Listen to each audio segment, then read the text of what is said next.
Right, so I'm going to show you how to make an Eskimo style squirrel snare. Similar to Maskell's hair pipe, but instead of elder pipe part, the Eskimos used either bone or antler. The picture I've seen originally was bone, but antler is a similar thing, so I'm going to use antler for this one. And also the Eskimos used, so far as I know, not cordage like this, but cordage made from rawhide or sinews. But we're going to use this kind of natural cordage, so you get the idea. So what I've got is a piece of antler which has been hollowed out all the way through, and it's got a hole drilled just there. Now I'm doing this as the picture what I've seen is, but that isn't actually necessary. But the picture I've seen, that is there, so that's how I'm going to do it. So what you want to do is you want to pass some cordage down through the middle. And I will explain why people think, or why I think, the Eskimos and Maskell did a pipe here. And I think personally it's because to stop an animal chewing out. Because if they only had kind of, you know, weak kind of cordage and that, there'd be not, you know, it's easy for an animal to chew out of it if they can get to it. But once it's wrapped around their neck and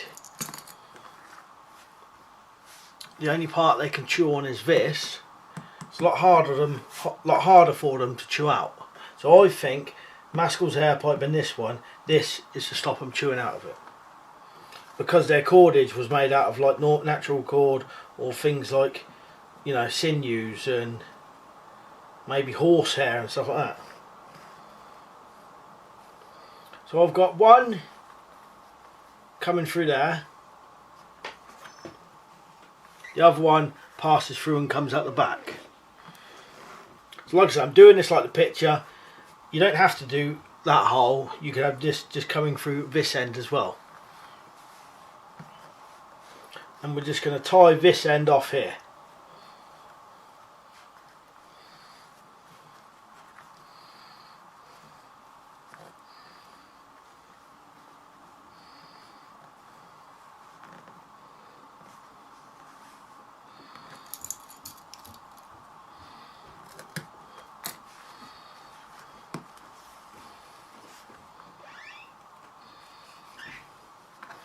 You can see how it'll work now.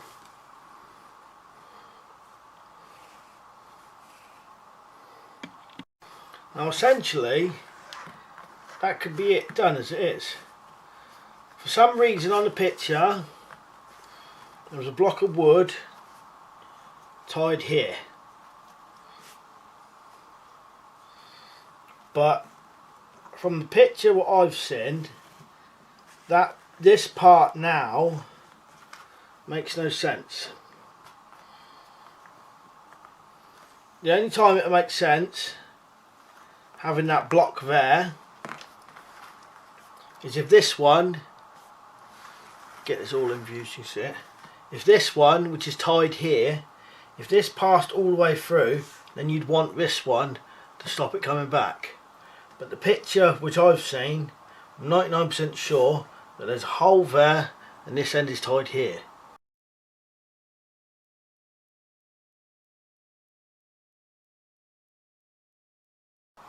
So what this bit is for, I don't actually know, because it's going to work as a noose without it regardless, unless it's just to keep it from coming out any further. I've no idea, because it's actually, you know, it's not needed. But that is essentially a Eskimo squirrel snare from the picture I've seen. I think this idea with the antler or bone or wood pipe part is a good idea If you've only got natural cordage or weak cordage, it'd be a good idea to do this with paracord if you're going to use that as well. Stop the animal chewing out. So there's my reproduction of the Eskimo Squirrel Snare. Cheers for watching, and I'll see you later.